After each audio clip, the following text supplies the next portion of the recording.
লাস্টবার দেশে গিয়ে যখন গেছিলাম ছোটো মাসির বাড়িতে, নিরামিষ পনির রেজালা খাইয়েছিলেন নিজের হাতে রান্না করে। খেয়ে বলেছিলাম, কি ভালো হয়েছে মাসি। খুশি হয়ে বলেছিলেন, তুমিও পারবে, ভীষণ ইজি।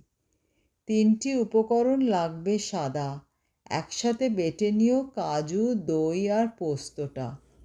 তাতে ভুলো না দিতে নুন আর লঙ্কা।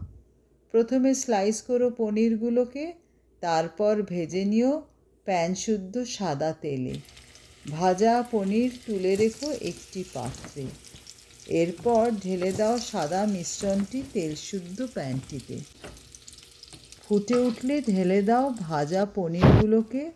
নামিয়ে নাও সামান্য ঘি, মিষ্টি আর গরম মশলা দিয়ে।